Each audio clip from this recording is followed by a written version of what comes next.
Hi guys, it's Aoife from Words of Clover and I'm here today to talk about some zombie novels that I really enjoy and I recommend. So I said it recently in my October wrap up part 1. I really love consuming zombie media, but mostly when it is in books. I just love the different takes that people can take on this type of story, and I just find it really, I just find it really fun. Sometimes it can be really tacky and like not well done, but at the same time the story is always kind of tense and adventurous, and there's a lot of like obviously literally like life and death moments that are just really fun to read about.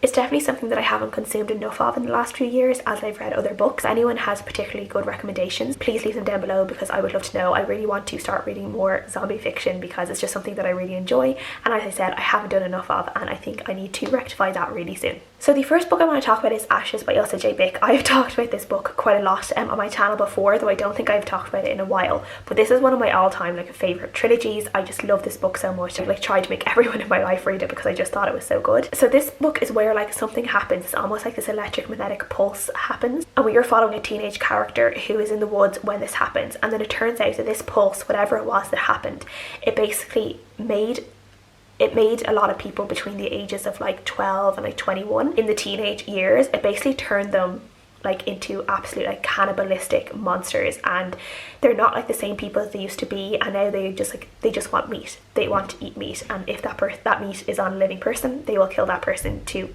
have that meat. So in this book, as I said, we are following this character who is one of the few teenagers where this hasn't happened. She is still completely normal, but now she is fighting to survive. Oh, and I should also say that in this as well, like people kind of between the ages, I guess, of like 30 and like 50s, they all drop dead. They're all like instantly killed by this electromagnetic pulse. So a lot of the people who are still alive are either really young, gone into cannibalistic like madness, or are like quite old, elderly, might not be like in the best shape, and you know, can't really, a lot of these people like aren't really in the best shape to kind of like, you know, fight for their lives. One of the things about this book that I also really love is that dogs are really important in this book, because dogs are able to sense if like a young person is going to like turn into like a cannibalistic monster or is completely normal. So dogs end up being this like really like this really precious commodity to have. So that's just like side thing for me that I just really love this, because there's like this really cute like Wymanera puppy in it called Ghost, and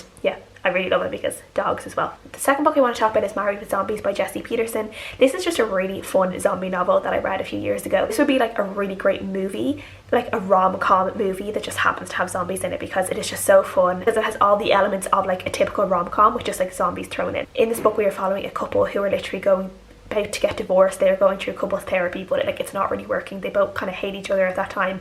They know they're going to get divorced, and they're going through couples therapy when they come out, I think, of couples therapy, and that is when like the zombie apocalypse has happened and they start being chased like by these zombies, and they end up having to depend on each other for survival. And through this dependence they end up kind of falling back in love with each other and realizing all the things that they actually appreciate and love about each other are still there, but at the same time there's also all those like really annoying things that they hate about each other that they just have to kind of put up with or deal with, or really like talk through those issues, because you know, they are literally fighting for survival. They need to be able to live with each other to survive the zombie apocalypse. This is a trilogy as well that kind of spans through like, you know, like the first days of the zombie apocalypse, living with the zombie apocalypse, and then eventually trying to find the cure for the zombie apocalypse. So there's loads of like, it's like this really great kind of like A to Z zombie apocalypse trilogy where you kind of get a lot of things out of it. But the first book I think is definitely probably my favourite. Like I said, it's one of those ones that I think would just make like a really good rom-com. So yeah, I just think it would be really fun, but definitely a really just fun novel to read. The third book I want to talk about is one of my favourite zombie novels, and it's one of the first proper zombie novels that I ever read, and that was The First Days by Rhiannon and Frater. And this is like your typical like zombie apocalypse, like world is ending, everything is dead, like there's a new way of living, everything is like, you know, really shit basically.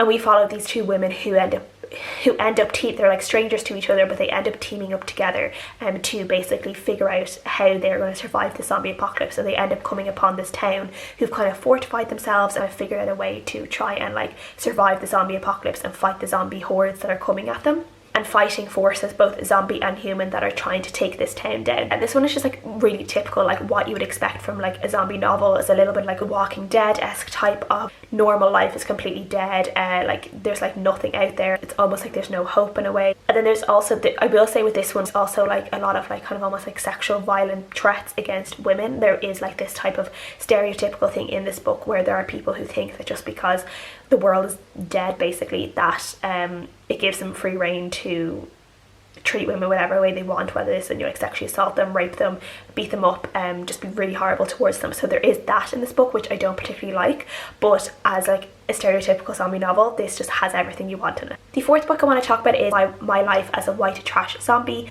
by Diana Rowland. This again is just a really fun novel about a girl who is, I think she's working in a morgue and as an assistant. She ends up becoming a zombie without kind of really realising that that's what she's after becoming. This is a book I listened to on audio and I really enjoyed it. If I can find the narrator of it, I will leave that below. But again, this was just a really fun book. I felt like the character in this one was just like really fun to follow along with as she figured out what the hell like is happening to her, how she's going to get her brains. It's a tiny bit similar to like something like iZombie, so if you like the premise of iZombie, you might really like this book. But at the end of the day, she's actually quite a good person and she's trying to figure out what the hell's going on with her. But at the same time, I'm pretty sure she's like trying to figure out like a murder mystery or something, or like a bigger mystery within the book while trying to figure out her own problems. And the last book I want to talk about is Dread Nation by Justina Ireland. This is just a really interesting take on like the zombie premise, like the zombie fiction premise, and I just think this one is done like quite well. This is a book that like overall I wasn't like absolutely mad about, but I just really love how zombie fiction was used in the way it was in this book. In this book we are actually in like around the era of the American Civil War, or maybe just after the American Civil War, and we are following a young girl and we find out she's in this school where these girls are basically taught how to kill zombies, because this is a book where the zombie apocalypse happens in history. It happens during this like Civil War era, and in this book black people are used to basically fight these zombies and put their lives on the line to save the white people in the community. And it's really hard. There are parts of this book that are really hard to read because of how people are treated in this book, but the main character in this book is just absolutely wonderful. She is just a go-getter. She is like not going to let anyone kind of almost tell her what to do in a way. She's very independent, she's very strong. She knows what she's worth. She knows she's worth more than what some people treat her as, and because of some of her, I guess, like her personality traits, she ends up getting on the side of the wrong people, and she ends up being brought to this place surrounded by zombies, and she ends up having to put her life on the line again and again to try and figure out what the hell is going on. The book is really great just from like the zombie, like you have the zombie aspect of it, so it also gives this real kind of tense like life and death moments in it, but also this really interesting conversation about race and about history and how black people have been treated throughout history by white people. And what I said at the start, like this is a book, I think I maybe gave it 3 stars. It wasn't one that overall I absolutely loved. I've heard really great things about the second book in this duology, I think it is, so I do actually want to pick up the second book. So those are some of my favourite zombie novels that I wanted to talk about today. Again, if anyone has recommendations for me for this type of book, I would love to know, because I want to have like a big list of ones to go through eventually. Thank you guys so much for watching, and I'll see you guys again next time. Bye!